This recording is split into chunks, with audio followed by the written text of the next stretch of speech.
TNTV Tamil ஊடகம், தனித்துவமான தமிழ் ஊடகம். உலகெங்கிலும் வாழும் டிஎன்டிவி பொலிட் ஊடகம் பார்வையாளர்களுக்கு அன்பு வணக்கம். நாம் இன்று சந்திக்கவிருக்கக்கூடிய ஆளுமை மூத்த பத்திரிகை ஊடகவியலாளர் திரு நாச்சி செல்வராஜ் அவர்கள். ஐயா வணக்கம். வணக்கம். தமிழ்நாட்டினுடைய அரசியல் பெரும் பரபரப்பு நாளுக்கு நாள் வளர்ச்சின்னு போயிட்டு இருக்கு. குறிப்பாக திமுகவில் துணை முதலமைச்சராக உதயநிதி ஸ்டாலினுக்கு பொறுப்பு அளிக்கப்பட்டிருக்கிறது. அது ஒரு இந்திய அரசியலமைப்பு சட்டத்தின் அடிப்படையில் தனி அதிகாரம் கிடையாதுன்னு வச்சுக்கலாம். அவரும் ஒரு அமைச்சர், அதில் ஒரு சின்னதாக ஒரு அங்கீகாரம் துணை முதலமைச்சர் அப்படின்ட்டு அவருக்கு தனி அதிகாரம்லாம் கிடையாது. முதலமைச்சருக்கு உட்பட்ட பிற கேபினெட் அமைச்சர்களை போல தான். இருந்தாலும் கூட இந்த பொறுப்பும் தங்களுக்கு வேண்டும் அப்படிங்கிறத விடுதலை சிறுத்தைகளுடைய தலைவர் தொல் திருமாவளவன் அவர்கள் அவருடைய துணை பொதுச் செயலாளர் ஆதவ அர்ஜுனாவை வைத்து பேசினார். திடீர்னு ஆட்சியிலும் அதிகாரத்திலும் பங்கு வேண்டும் என்கிற கோரிக்கை வந்தது. அதற்கு பிறகு ஆதவ அர்ஜுனா அவருடைய பேட்டி, ஏன் என் தலைவர் ஆகக்கூடாதா, நடிகரெல்லாம் துணை முதல்வர் ஆகும்போது எங்கள் தலைவர் ஆகக்கூடாதா அப்படின்லாம் வெளிப்படையாகவே பார்த்தீங்கன்னா பொது தளத்திலேயே விவாதிக்கப்பட்டது. அதையெல்லாம் தாண்டி உதயநிதிக்குத்தான் அந்த பொறுப்பு கொடுக்கப்பட்டிருக்கு. இதை நீங்கள் எப்படி பார்க்குறீங்க? அதாவது எல்லாமே ஒரு திட்டமிடல் தான். அரசியல் எல்லாமே ஒரு திட்டமிடல் தான். இயற்கை எப்படி ஒரு திட்டமிடல் இருக்குதோ, இப்போ மழை வருதுன்னா ஒரு கார்மேகங்கள் சூழ்ந்து அது முன்ன பின்ன தெரியும். மக்களுக்கு ஒரு முன்னெச்சரிக்கை விடுற மாதிரி இருக்குது, இடி மின்னல் எல்லாம் கொடுக்குற மாதிரி. அதுக்கு ஒரு 5 நிமிஷம் 10 நிமிஷம் கழித்து மழை வரும். அந்த மாதிரி தான் ஒரு சிம்டம்ஸ். இது செயற்கையான ஒரு அரசியல், எல்லாமே செயற்கையாக தான் நடக்குது. இப்போ தமிழக முதலமைச்சர் மு க ஸ்டாலின் அவர்கள் டெல்லி போனதுக்கும் பிஎம் சந்திச்சதுக்கு பின்னாடி சில மாற்றங்களெல்லாம் உருவானதுக்கும் எல்லாமே ஒன்றன் பின் ஒன்றாக அது தொடருது. இது நடக்குமா அப்படின்னு எதிர்பார்க்காத சவுக்கு சங்கர் விடுதலையும், குறிப்பாக செந்தில் பாலாஜி விடுதலையும், இது எல்லாமே நீங்கள் கிட்டத்தட்ட நீங்கள் சொல்கிறது ஒரே காலத்தில் நடக்குது. ஆமாம், இது எல்லாமே ஒன்றுக்கு பின் தொடர்போடு தான் நடக்குது. தொடர்பு இல்லாமல் நடக்க முடியாது. ஏன்னா டெல்லியில் ஒரு அரசியல் சக்தி இருக்குது, தமிழ்நாட்டில் ஒரு அரசியல் சக்தி இருக்குது. அவங்களுக்கு ஒரு மியூச்சுவல் அண்டர்ஸ்டாண்டிங் இருந்தால் இதெல்லாம் செய்ய முடியும் அப்படிங்கிறது தான் இதெல்லாம் வெளிப்படைத்தன்மையை காட்டுறது. இது மக்களை ஆனால் மக்கள் அறியாமையில் மக்கள் பயங்கரமான இன்டெலிஜென்ட். இப்போ பரிணாம வளர்ச்சியினால் இந்த மாதிரி ஊடகங்கள் இருக்கிறனால எல்லாமே மக்கள் உடனுக்குடனே புரிஞ்சுக்கிறாங்க. அதாவது குறிப்பாக அது சொல்லப்போனால் 8 கோடி தமிழர்கள் இருக்கிறாங்கன்னா அந்த 8 கோடி தமிழரில் கிட்டத்தட்ட ஒரு ரெகுலராக இந்த ஆக்டிவிட்டீஸ் என்னென்ன நடக்குது அப்படிங்கிறது கிட்டத்தட்ட ஒரு 2 லட்சம் 3 லட்சம் பேர் வாட்ச் பண்ணிகிட்டே இருக்கிறாங்க. அந்த 2 லட்சம் 3 லட்சம் பேர் அது அப்படியே பரவலாக போயிட்டுருக்குங்கிறது யதார்த்தமான உண்மை. கள நிலவரங்கள் என்ன, அரசியல் நிலவரங்கள் என்ன, யார் என்ன, இது யாரோட தொடர்பு அப்படிங்கிறது ஈஸியாக அப்டேட்டில் இருக்காங்க. மக்கள் அப்டேட்டில் இருக்கிறாங்க. மக்களை முட்டாள்னு சொல்லவே முடியாது. அன்றைய காலகட்டத்தில் எம்ஜிஆர் இருக்கிற போது, கலைஞர் இருக்கிற போது இருந்த காலகட்டங்கள் வேறு, இன்றைய இருக்கிற காலகட்டங்கள் வேறு. இன்றைக்கி யாருமே யாரையும் ஏமாற்ற முடியாது. இன்றைக்கி பெரிய ஜனாதிபதி இருந்தாலும் சரி, இல்லை முதலமைச்சராக இருந்தது, என்ன செஞ்சாலும் தப்பு செஞ்சாலும் உடனுக்குடனே வந்துடும் வெளியே அப்படிங்கிறது யதார்த்தமான உண்மை. சரி, நீங்கள் கேட்ட கேள்விக்கு நான் நேரடியாக வந்துடுறேன். இப்போ துணை முதலமைச்சருங்கிறது சாதாரண விஷயம் இல்லை, ஒரு பேப்பர் ஒர்க் தான். பேப்பர் ஒர்க் போட்டு ஒரு சைன் பண்ணி அனுப்பிச்சாருன்னா அவர் துணை முதலமைச்சர். அது ஒரு பெரிய விஷயமே கிடையாது. இன்னைக்கு அரசியல் ஜெகன்மோகன் ரெட்டியில் 5 பேர் துணை முதலமைச்சராக. ஆமாம், அதெல்லாம் பெரிய ஒரு அன்னைக்கு பெரிய இந்திய அளவில் பேசப்பட்ட மிகப்பெரும் பேசும் பொருளாக உருவாக்கப்பட்டது. ஆனால் இன்னைக்கு நிலைமை என்ன, இன்னைக்கு ஆந்திராவில் நிலைமை என்ன இப்போ ஜெகன்மோகன் ரெட்டி எந்த நிலைமையில் இருக்காருங்கிறதெல்லாம் பார்க்கணும். இன்னைக்கு அரசியலில் அதாவது இன்னும் சொல்லப்போனால் ஒரு அரசியல் கட்சி தன்னோட மாநிலத்தில் அரசியல் பல திட்டங்களை அறிவித்து மக்களுக்கு சென்றடைஞ்சு அந்த திட்டங்கள் மூலம் நம்ம ஜெயிச்சிடலான்ட்டு ஒவ்வொரு டைமும் முயற்சி பண்ணிகிட்டே இருப்பாங்க. திமுகவும் அது இது விளக்கல. திமுக எப்படி இருந்தாலும் ஜெயிச்சிடணும் அப்படிங்கிறதுக்காக சில விஷயங்கள் செய்வாங்க. அரசியல் கட்சி அப்புறம் ஆட்சி அதிகாரத்தில் வரதை தக்க வச்சுக்கிறது தான் அவங்க பாடுபடுவாங்க. ஆமாம், அரசியல் கட்சியே. ஆனால் நீங்கள் ஒன்று பாருங்கள், 1967 அண்ணா காலத்துலேருந்து அதுக்கப்புறம் முதலமைச்சராக 69 கலைஞர் வந்தார். அதுக்கப்புறம் தொடர்ந்து திமுக ஜெயிச்சதாக வரலாறே கிடையாது. ஆமாம். ஆனால் அதே சமயத்தில் எம்ஜிஆர் ஜெயிச்சார், தொடர்ந்து 3 டைம் ஜெயிச்சார். எம்ஜிஆர் ஜெயலலிதா இருக்கிற வரைக்கும் திமுக இரண்டாவது ஆப்ஷன் தான் மக்களுக்கு. ஆமாம், இரண்டாவது தேர்வு தான். ஆமாம். அதே சமயத்தில் ஜெயலலிதா தன்னோட இறுதி கட்டத்தில் 2011 2016 தொடர்ந்து 2 முறை ஜெயிச்சாங்க. ஆமாம். அவங்க அந்த அரசியல் அந்த லீக் பண்ணிடுவாங்க, தோற்றுருவாங்களோ அப்படிங்கிற மாதிரி ஒரு சூழ்நிலை இருந்துச்சு. அதே கலைஞர் வின் பண்ணிடுவார் அப்படிங்கிற மாதிரி ஒரு சூழ்நிலை வந்துச்சு. ஆனால் அந்த இறுதி கட்டத்தில் ஜெயலலிதா ஜெயிச்சுட்டு பீட் பண்ணிட்டு போயிட்டாங்க. ஆமாம், அது அரசியல் தமிழக அரசியல் வரலாற்றில் அப்படி போயிட்டு இருக்கிற காலகட்டத்தில் இன்னைக்கு பல்வேறு திட்டங்கள் 1000 ரூபா ஆகட்டும், இல்லை மாணவர்களுக்கு ஸ்டைபண்ட் ஆகட்டும், இல்லை இலவச பஸ் ஆகட்டும், பல்வேறு திட்டங்களை மு க ஸ்டாலின் அவர்கள் செஞ்சுட்டு இருக்காரு. ஆனால் தொடர்ந்து நம்ம ஜெயிச்சிருவோம், அடுத்த முறையும் ஆட்சிக்கு வந்துடுவோங்கிறது சாராம்சத்தோட திட்டங்கள் தான் இது.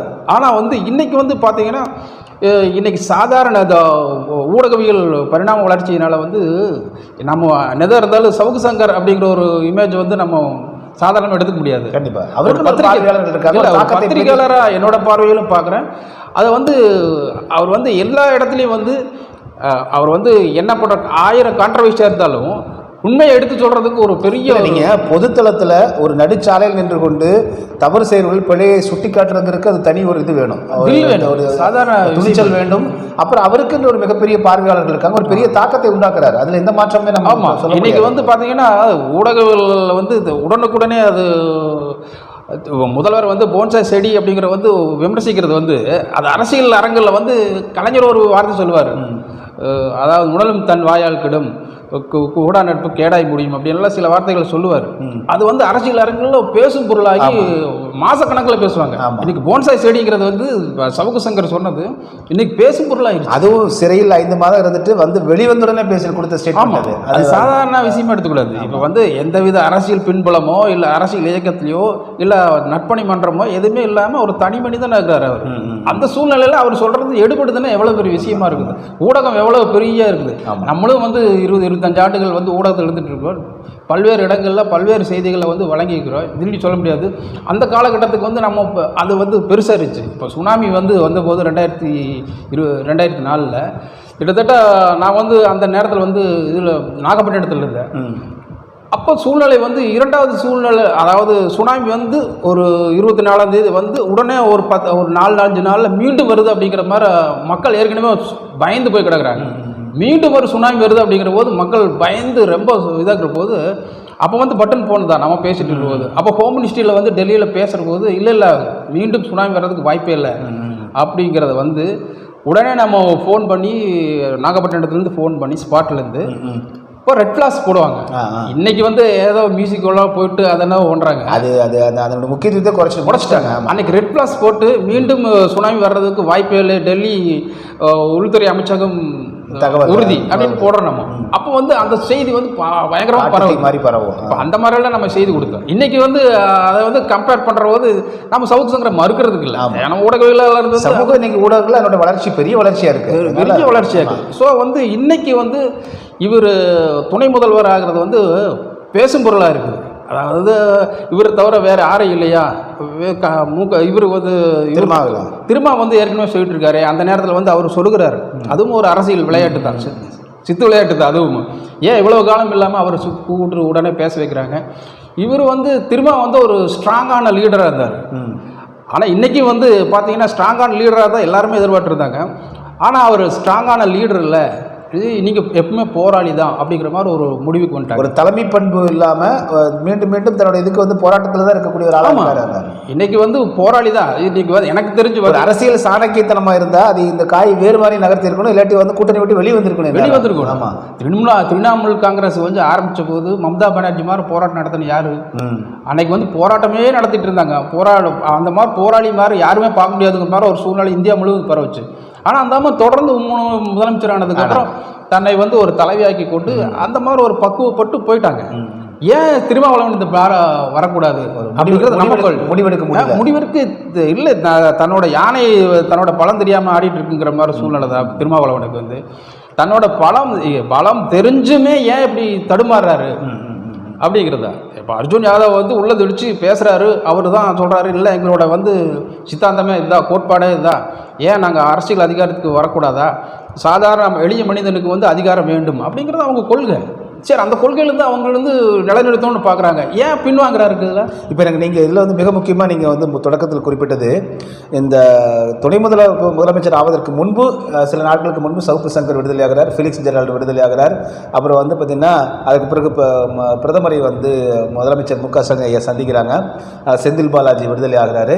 இது எல்லாமே வந்து பார்த்திங்கன்னா நீங்கள் குறிப்பிட்ட அந்த ஒரு வட்டத்துக்குள்ளேயே வருது. ஒரு குறிப்பிட்ட நேரத்துக்கு என்ன சொல்கிறாரு, எங்களை சாதாரணமாக இடம் போடாதீங்க, நீங்கள் வந்து இப்போ வந்து மெஜாரிட்டி இல்லாமல் தான் இருக்குது பாஜக அரசாங்கம், தேவைப்பட்டால் நாங்கள் கேப்பில் பூந்துருவோம் அப்படின்னு மு க ஸ்டாலின் ஐயா சொல்கிறாங்க. ஸோ இது எல்லாமே கிட்டத்தட்ட அந்த பேச்சுவார்த்தை, முதலமைச்சர் பிரதமர் பேச்சுவார்த்தை. இப்போ வந்து பார்த்திங்கன்னா துணை முதல்வருக்கு வந்து ஒப்புதல் கொடுப்பதற்காக அமைச்சரவை மாற்றத்திற்கு வெளியூரில் இருக்கக்கூடிய ஆளுநர் வந்து நைட் 8:30 மணி 9 மணிக்கு கையெழுத்து போடுறாரு. அப்போ இங்கே வந்து அது பவளவிழா மேடை நடக்குது நிகழ்ச்சி நடக்குதுன்னு நினைக்கிறேன். அதுலேயே வந்து பார்த்திங்கன்னா அப்பொழுதே வந்து அவருக்கு ஒப்புதல் கிடைக்குது. இது எல்லாமே வந்து பார்த்திங்கன்னா பாரதிய ஜனதா கட்சி அரசு திமுகவினுடைய ஒவ்வொரு முடிவுகளுக்கும் அவர்கள் வந்து ஒப்புதல் அளிக்கிறார்கள் என்பதாக எடுத்துக்கலாமா? அதாவது நம்ம முன்னாடி ஏற்கனவே ஒரு டிஸ்கஷன் பண்ணியிருந்தோம். அதாவது நாடாளுமன்ற பொதுத் தேர்தல் வர்றபோது அதுக்கப்புறம் ஒரு வேளை வந்து மீண்டும் பாஜக ஆட்சிக்கு வந்தால் திமுக 2 ஆண்டு ஆட்சி காலம் எப்படி போகும் அப்படிங்கிறது வந்து மிகப்பெரிய ஒரு கொஸ்டின் மார்க்காக இருந்துச்சு. இவங்க எப்படி ஜமாளிப்பாங்க, எதிர்த்து நிற்பாங்களா, இல்லை மறுபடியும் வந்து அவங்ககிட்ட சரணடைவாங்களா, இல்லை அப்படியே எது பிரச்சனை இல்லாமல் அப்படியே இவங்க பாட்டுக்கு அரசியல் நடத்திட்டு போயிடுவாங்களா அப்படிங்கிற மாதிரி 3 விதமான பார்வை இருக்குது. இன்றைக்கி பார்க்குற போது பார்த்திங்கன்னா யாரும் எதிர்பார்க்காத நிலைமையில் வந்து பாராளுமன்ற தேர்தலில் வந்து மீண்டும் அவங்க மெஜாரிட்டி இல்லைன்னா கூட மீண்டும் அவங்க வர்றாங்க. ஏன்னா கை கட்டி அதே சேரில் உட்காந்துட்டாராங்க. ஆனால் கை கட்டப்பட்டிருக்கிறார் மோடி. எந்த நேரத்தில் வந்து கையை கட்டப்பட்டிருக்காரு. முதல் மாதிரிலாம் 84 இன்ச்சு ஆண்மகன் நாடெல்லாம் பேச முடியாது. அந்த மாதிரி சூழ்நிலை, அந்த மாதிரி சூழ்நிலை தான் அப்போ அவருக்கு இருக்குது. அதே வந்து இப்போது தாங்கி பிடிக்கிறதுக்கு 2 முதல்வர் இருக்கிறாங்க. பீகார் நிதிஷ்குமாரும் சரி, இல்லை ஆந்திரா முதலமைச்சர் சந்திரபாபு நாயுடு 2 பேர் இருக்கிறாங்க. அவங்கள தாண்டி பார்த்தீங்கன்னா இன்றைக்கி வந்து ஒரு ஐக்கான் இருக்கிறாங்க திமுகவுக்கு. அது யாருன்னு பார்த்தீங்கன்னா முன்னாள் துணை குடியரசுத் தலைவர் வெங்கையா நாயுடு. இது மிகப்பெரிய பலம் திமுகவுக்கு மிகப்பெரிய பலம். இப்போ அவரு தான் வந்து அங்கேயும் சொல்லி கொடுத்துட்டு பேச்சுவார்த்தை நடத்தி இப்போ வந்து பார்த்தீங்கன்னா அவர் ரெகுலராக வந்து சென்னையிலும் இருக்கிறாரு, இருக்காங்க. ஆமாம், அடையாறில் இருக்கிறாங்க. ஸோ வந்து இப்போ அவர் வந்து ஒரு பாலமாக இருக்கிறாரு. இன்றைக்கி வந்து என்ன சொல்கிறது, நம்ம வந்து ராஜ்பவனுக்கு போயிட்டு அவர் சந்திக்கிறாருன்னா, கவர்னர் சந்திக்கிறாருன்னா அவர் இன்முகத்தோடு வர வைக்கிறதுக்கு காரணமாக தான். அதனோட திமுக வந்து இந்த பாரதிய ஜனதா கட்சி எதிர்ப்பு என்பதை முழுவதுமாக விட்டுவிட்டு தமிழ்நாடு அரசு அதே போல் இந்திய அரசு என்கிற அந்த அடிப்படையை வைத்துக்கொண்டு அரசியலையும் அவர்கள் வந்து செய்து கொள்வார்கள். அது வெளிப்படையாக இருக்காது. இப்போ வந்து சீமான கண்டையெல்லாம் பயம் இருக்கிறதுக்கு காரணம் என்னன்னு கேட்டிங்கன்னா, அது வெளிப்படைத்தன்மை இருந்துச்சுன்னா இப்போ சீமான் நடிப்பார்ல, அவர் இப்போ எதிர்த்து கேட்குற அளவுக்கு இப்போ தமிழ்நாட்டில் எதிர்த்து கேட்குற குரல் இங்கே இருக்குது. எதிர்ப்பு குரல் ஒரே குரல் வந்து சீமான் தான். சீமான் தான் எதிர்த்தார். எடப்பாடி செகண்டரி, அவர் எப்போ ஒரு டைம் வராரு அப்படிங்கிற மாதிரி ஒரு சூழ்நிலை இருக்குது. அவர் எந்த சூழ்நிலை ஃபார்மில் ஆக்டிவாக இப்போ சீமான் இருக்காரு. சீமான் தான் இருக்காரு. இப்போ சீமான் கண்டா தான் அவங்களுக்கு பயம். இவன் எப்படி இருந்தாலும் போடுறானே, பதில் சொல்கிறானே அப்படின்ட்டு. இப்போ ஆர்எஸ் பாரதி சொல்கிறாரு, உங்கள் பாட்டிக்கும் வந்து ஜாக்கெட் போட்டது திராவிட இயக்கம் தான் சொல்கிறாரு. ஆனால் இவர் ஒரு போட்டோ காட்டி சொல்கிறாரு, உங்கள் தலைவரோட அம்மாவுக்கு ஏன் நீங்கள் இப்போ ஜாக்கெட் போடலை அப்படின்னு சொல்லி கேட்குறாரு. ஆமாம். ஏன்னா அது சொல்லிட்டு மூர்க்கத்தனமாக ஒரு பதில் சொல்கிற விதங்கள் பார்த்தீங்கன்னா, நீங்கள் பேசுகிற போதெல்லாம் இதெல்லாம் கை தட்டிட்டு சிரிச்சிட்டு பழந்துட்டு போக்க காய கட்டுறது அந்த மாதிரி காலம் இல்லது. நீங்கள் பேசுறதுக்கு எதிராளியாக ஒரு தோட்டம் மாதிரி பதில் வர்றது காலம் தான் இந்த காலம் அப்படின்னு சொல்லிட்டு அவர் திருப்பி சொல்கிறார். இது வந்து இன்றைய இளைஞர்கள் வந்து ரசிக்கக்கூடிய ஒரு பார்வையாக இருக்குது. ஸோ வந்து இது சாதாரணமாக எடுத்துக்க முடியாது.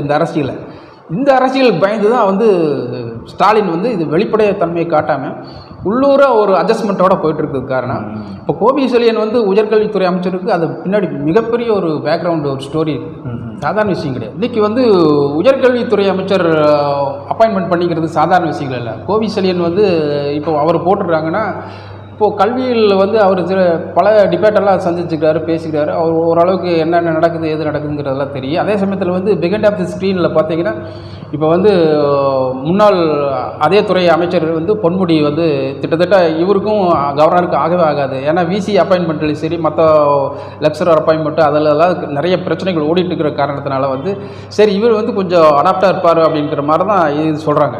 ஏன்னா இது வந்து அவங்க ஒரு புரிதல். இப்போ நீங்கள் கேட்டிங்கள் இல்லையா, மத்திய அரசு கூட இணக்கமாக போவாங்களான்னு, இதுதான் முக்கியமான காரணம்.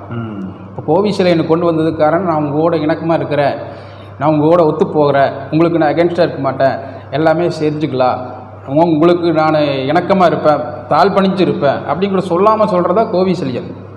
இப்போ அந்த கேரக்டர் வந்து உட்கார போது அப்போவே உங்களுக்கு வந்து அவர் அறிமுகப்படுத்துகிறாரு, இவர் தான் உயர்கல்வி மினிஸ்டர் கோவிஷீல்டு அப்படிங்கிற போது அவருக்கு என்ன அவர் சிரிக்கிறார், கவர்னரை பார்த்து சிரிக்கிறார். அதெல்லாம் நம்ம அந்த காட்சியை பார்க்குறோம்.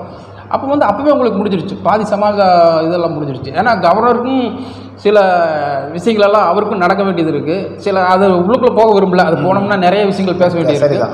ஸோ வந்து அவர் சாட்டிஸ்ஃபேக்ஷன் பண்ணிட்டாங்க. இது ஒரு க்ரீன் சிக்னல். மற்ற விஷயங்கள்லாம் பார்த்தீங்கன்னா, இப்போ செந்தில் பாலாஜி எடுத்துட்டிங்கன்னா அவருக்கும் சில கான்ட்ரவர்சியான விஷயங்கள் போயிட்டுருக்கு. உன்னோட ஃபைலெல்லாம் இன்னும் லைவில் இருக்குது, பிரச்சனை இருக்குது, எப்போ வேணாலும் வெடிக்கலாம் அப்படிங்கிற மாதிரி ஒரு சூழ்நிலை போயிட்டுருக்கு. ஸோ வந்து அதையும் கொஞ்சம் பார்த்துக்கோங்க அப்படிங்கிற மாதிரி. ஸோ இன்னும் 2 வருஷத்துக்கு ஓட்டணும் சார், அதுக்காக உண்டான வேலையில் பார்க்கணும். ஏன்னா அவங்கள எடுத்து நின்னாலும் ஒன்றும் பண்ண முடியாது. இப்போ வந்து நம்ம ஏற்கனவே சொன்ன மாதிரி தான், நாடாளுமன்ற தேர்தலுக்கு முன்னாடி திமுக ஆட்சி எப்படி இருக்கும், அவங்க ஜெயிச்சு வந்தாங்க எப்படி இருக்கும், தோத்தாங்கன்னா எப்படி இருக்கும் அப்படிங்கிற மாதிரிலாம் பார்த்தோம். இதை வந்து துரதிருஷ்டவசமாக வந்து மீண்டும் அவங்க வந்ததுனால திமுகவுக்கு இன்றைக்கி என்ன செய்கிறது எது செய்கிறது தெரியாமல் இந்த ஸ்டாண்ட் எடுத்துக்கிறாங்கிறத நம்மளோட பார்வையாக இருக்குது. நிச்சயமாக. ஸோ அரசியல் வந்து பொலிட்டிக்கலாக நீங்கள் என்ன தான் பாஜக சனாதன எதிர்ப்பு இதெல்லாம் பேசினாலும் கூட ஆட்சி அதிகாரம் என்று வரும்போது சமரசம் செய்து கொண்டு தான் ஆக வேண்டும் அப்படிங்கிறது தான் இந்த ஃபெடரல் சிஸ்டத்துலேயும் இருக்கக்கூடிய ஒன்றாக இருக்குது. ஆனால் திமுக சற்று அதிகமாக செய்து விட்டதோ அந்த சமரசம் செஞ்சிருச்சு அப்படின்னு பார்க்கலாமா இதையே? அதுக்கு காரணம் நீங்கள் கேட்குறது காரணம் நிறைய இருக்குது. ஏன்னு கேட்டிங்கன்னா இப்போ அதிமுக இந்த இடத்துல இருந்துச்சுன்னா வேறு மாதிரி போவாங்க, எது சொன்னாலும் கேட்டுக்குவாங்க, போவாங்க வருவாங்க. ஆனால் வந்து திமுக வந்து எது இருந்தாலும் உடனே கேட்க மாட்டாங்க. அதுக்கு ஒரு எதிர்ப்பு தெரிவித்து, அதுக்கு ஒரு ஆய்வு கூட்டம் நடத்தி, அதுக்கு ஒரு கண்டன கூட்டம் நடத்தி, அப்புறம் மக்களெல்லாம் பரவாயில்ல திமுக இது பண்ணுது அப்படிங்கிற மாதிரி ஒரு பிரம்மகாண்டத்தை உண்டாக்கி அப்போ தான் உள்ளுக்குள்ளே வருவாங்க. ஆனால் இன்றைக்கி வந்து அப்படி இல்லை. இது நான் சொல்கிறது வந்து கலைஞர் காலம், புரியுது. இன்றைக்கி ஸ்டாலின் காலம் அப்படி இல்லை. ஓவர் நைட் அதிமுகவோட 2 ஃபீட் அதிகமாக போயிட்டு இருக்காங்க. அப்படி தான் போயிட்டுருக்காங்க. ஏன்னா அதுக்கு வந்து ஒரு இன்றைக்கெல்லாம் வந்து ஒரு பேப்பரில் இல்லைன்னா ஒரு சமைக்கையில் செஞ்சுட்டு அழகாக போயிட்டுருக்காங்க, ஒரு பிரச்சனையும் இல்லை. ஆனால் அதே சமயத்தில் சனாதானத்தை பற்றி பேசுகிறதுக்கு ஒரு 2-3 பேர் போடுறவங்களாம் வச்சுக்கிறாங்க, கம்யூனிஸ்ட் கொள்கைகளை வச்சுக்கிறாங்க. சார் நீங்கள் வந்து கம்யூனிஸ்ட் தொடர்ந்து பினராயி விஜய் வந்து அங்கே எந்த பிரச்சனையும் எல்லாம் மூடிட்டு இருக்காரு, எப்படி சார் இருக்காரு? சிபிஐ மேலே அவருக்கு மேலே வழக்கு இருக்குது. அவர் ஆட்சிக்கு வர்றதுக்கு முன்னாடி நிறைய கேஸ் இருக்குது. அவர் தொடர்ந்து ஆட்சியிலே இருக்க முடியாத அளவுக்கு ஒரு சூழ்நிலை இருக்குது. அவங்க நினச்சாங்கன்னா முடிச்சு உடனே இது பண்ணலாம், அங்கேயும் சமாதானமாக போயிட்டுருக்காங்க. இப்போ இவங்க கம்யூனிஸ்டே சமாதானப்படுறது திமுக இந்த அப்புறம் என்ன அப்படிங்கிறதும் இந்த சித்தாந்தம். ஸோ இந்த சித்தாந்த அடிப்படையில் தான் வந்து மோடியோட அசட்டு சிரிப்பு நல்லா காட்டி கொடுக்குது நமக்கு. அவங்க பார்வையிலே 2 பேரும் சந்திக்கிற மோடிக்கும் சந்திரபாபு நாயுடுவோ இல்லை நிதிஷ்குமாரோ நாளைக்கு தொல்லை கொடுத்தால் திமுக ஆதரவு வேண்டும். திமுகவுக்கும் இப்பொழுது இருக்கக்கூடிய உள்ள இருக்கக்கூடிய சிக்கலுக்கு வந்து மோடியினுடைய ஆதரவு வேண்டும் அப்படிங்கிற ஒருத்தர் கிவ் அண்ட் டேக் பாலிசியில் தான் இருக்காங்க. அதாவது திமுகவில் ஒரு விஷயம் சொல்லுவாங்க, என்னென்னு கேட்டிங்கன்னா மோடி வந்து ரொம்ப பிடிக்கும். திமுகவோட தீவிரவாதிகளுக்கு அந்த அந்த என்னன்னு புரியும். ஏன்னா இது வாய் விட்டு கலைஞரே ஒரு டைம் சொல்லிக்கிறாரு, மோடி எனக்கு ரொம்ப பிடிக்கும்னு சொல்லிட்டு. என்ன காரணம் கேட்டிங்கன்னா 2ஆம் கட்டத்தில் அவர் சொல்லுவாங்க, மோடியோட ஜெராக்ஸ் தான் கருணாநிதிம்பாங்க. ஏன்னா கருணாநிதி மாதிரி தான் மோடி. சில விஷயங்களெல்லாம் பார்க்கணும் நம்ம. ஒரு டைம் வந்து நானே அதில் நேரடியாக பார்த்துருக்கோம் சில விஷயங்களெல்லாம். அதாவது பாண்டிச்சேரியில் வந்து ஜானகிராமன்ட்டு ஒரு திமுக முதலமைச்சர் இருந்தார். அவர் வந்து ஒரு சில எம்எல்ஏ பத்தாமல் ஆட்சி கவிழ்ந்து போயிருக்கு. அப்போது கலைஞர் கூப்பிட்டு தலையிலே கொட்டுறாரு. ஏன்னா ஒரு 4 பேர்த்த கூப்பிட்டு வந்து உனக்கு வச்சு ஆட்சி நடத்துறதுக்கு உனக்கு வக்கலையா, நீ இங்கேருந்து பாடம் கடிச்சிட்டு போய் இப்படி ஈஸியாக தோத்துட்டு வர்றியா அப்படின்னு சொல்லி கொட்டுறாரு.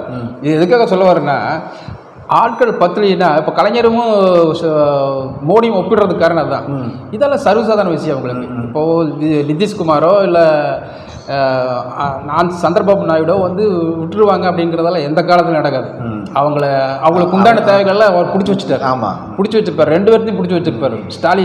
மோடி சாதாரண ஆள் இல்லை, அவங்களே பிடிச்சி வைக்கிற போது ஸ்டாலினில் ஏமாத்திரம் அப்படிங்கிறத அவரும் யோசிப்பார். கண்டிப்பாக மோடி யோசிப்பார். அதனால் வந்து கிட்டத்தட்ட 5 வருடங்கள் ஈஸியாக போயிடும், எந்த பிரச்சனையும் இல்லாமல் போட்டு விடுவாங்க. அதே சமயத்தில் இவங்க 2 வருஷம் எப்படி போகிறாங்க அப்படிங்கிறத மிகப்பெரிய பிரச்சனையாக இருக்குது. அது வந்து சால்வ்லாம் இப்போ இந்த இண்டிகேட்டர்லாம் பார்க்குற போது ஒன்றும் பிரச்சனை இல்லை, 2 வருஷம் ஈஸியாக போயிடும் அப்படிங்கிறதான். 2 வருஷம் ஈஸியாக போயிடும். 2வது தேர்தலில் அன்றைக்கு இருக்கிற காலகட்டங்களெல்லாம் மிகப்பெரிய பிரச்சனைகளை எதிர்கொள்ள வேண்டியது இருக்குது, சாதாரண விஷயங்கள் இல்லை. ஏன்னா இன்னைக்கு வந்து நிற்கக்கூடிய பிஜேபி நாளைக்கு வந்து அவர்கள் இங்கேயும் எம்எல்ஏக்கள் ஆகிறதுக்காக அவங்க என்ன ஆயுதத்தோட கையில் எடுப்பாங்க அவங்க. சார் இப்போவே 18% வந்துட்டாங்க சார் கூட்டணி கட்சியோட. இந்த பக்கம் தமிழ் தேசிய சீமான், இன்னொரு பக்கம் நடிகர் விஜய், அதிமுக வந்து இப்பொழுது அமைதியாக இருந்தாலும் கூட மீண்டும் தேர்தல் நேரத்தில் எப்படி ஒன்றுபடுவாங்க சொல்ல முடியாது அவங்க. இன்றைக்கி வந்து அன்னைக்கு பார்த்தீங்கன்னா 30% 40% இருந்த கட்சிகள் எல்லாம் 2 கட்சியுமே இன்றைக்கி 20-22% சுருங்கி போயிட்டாங்க. ஆமாம், மற்ற அந்த 10% 15% எல்லாம் வந்து நாம் தமிழர் கட்சியும். இந்த தருணத்தில் வந்து அதிமுகவோ திமுகவோ தனித்து நின்றெல்லாம் இந்த தேர்தலை சந்திக்க முடியாது, நிச்சயமாக முடியாது. யார் கூட்டணி பலமாக அமைக்கிறாங்களோ அவங்க மட்டும்தான் வர முடியும் அப்படிங்கிறத யதார்த்தமான கல நிலவரம். அதை வச்சு தான் அடுத்த கட்ட போக்கு. இப்போ ஏற்கனவே சொன்ன மாதிரி நாம் தமிழர் வந்து தனித்து நிற்கிறாங்க அப்படிங்கிற மாதிரி அவங்களோட ஸ்டாண்ட் அது. அவங்க வந்து அவங்க தங்களுக்கான வாக்குகளை உருவாக்கிட்டு இருக்காங்க. இன்னைக்கு இல்லைன்னு கூட நாளைக்கு நாங்கள் ஆட்சிக்கு வருவோம் அப்படிங்கிற யதார்த்தமான அரசியல் இது வந்து இந்தியாவிலே எங்கேயுமே இல்லை. அந்த மாதிரி அரசியல் போயிட்டு இருக்கு. இப்போ வந்து உதாரணத்துக்கு பார்த்தீங்கன்னா நீங்கள் சொன்ன மாதிரி இலங்கையில் வந்து இப்போ அனுரகுமார திசாநாயக்க வந்து சாதாரண விஷயம் இல்லை. 3% யாருமே எதிர்பார்க்கலையே. 3 MP தான் இருந்தாங்க. 3% வாங்கணும். 43% மொத்தம் 255 எம்பிக்கள் உள்ள நாடாளுமன்றத்தில் 3 எம்பிக்கள் தான் அனுரகுமாருக்கு இருந்துச்சு. அதான் சார், சென்ற தேர்தலில் அந்த குமார திசாநாயக்க வந்து 3% ஓட்டு தான் வாங்குறாரு. ஆனால் இன்னைக்கு 43% ஓட்டு வாங்குறாரு. 40% ஓட்டு எங்கிருந்து வந்துச்சு ஒரே எலெக்ஷனில். இப்போ அந்த லாஜிக் தான் சீமான ஒப்பிடுறாங்க. இப்போ அந்த லாஜிக் தான் அவருக்கும் வந்து சாதாரண விஷயங்களில் நாங்கள் வந்துடுவோம் அப்படிங்கிற ஒரு தாக்கத்தை உருவாக்கி அரசியல் வந்து இன்றைக்கி என்ன வேணாலும் நடக்கலாம் அப்படிங்கிறதா நிலவரம். இருந்தாலும் வைக்கக்கூடியவர் அதாவது பணத்தை கொடுத்து ஓட்டு வாங்கிடுவாங்க அப்படிங்கிறது வந்து யதார்த்தமாக ஒன்று தான் இருக்குது. இப்போ அதுக்காக தான் பயக்க வேண்டிய ஒரு சூழ்நிலையாக இருக்குது மற்ற கட்சிகள்லாம். நீ போக போக தான் தெரியும். தாண்டி மக்கள் என்ன முடிவு எடுக்கிறாங்கிற தேர்தலில் தெரிஞ்சிடும். கண்டிப்பாக. மிக்க நன்றி ஐயா. மீண்டும் இன்னொரு அடுத்தடுத்த தலைப்புகளை நம்ம தொடர்ந்து சந்திப்போம். மீண்டும் மற்றொரு ஆளுமையோடு உங்களை சந்திக்கிறேன். நன்றி, அன்பு, வணக்கம். டிஎன்டிவி தமிழ் ஊடகம், தனித்துவமான தமிழ் ஊடகம்.